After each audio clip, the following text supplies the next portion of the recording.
società è fausa. Accavalca lo potere per nutrirsi e per abbeverarsi dello sangue dei giusti, dei loro sentimenti che hanno accanzato e d'ogni scarsezza d'eggi.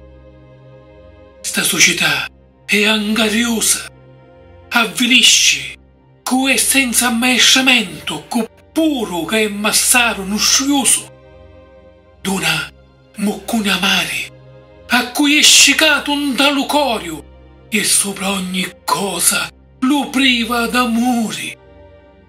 Ecco la vriogna, la lagna che iorda di ligranne che spogliano e assassinano la miseria umana. Non ave mai fine.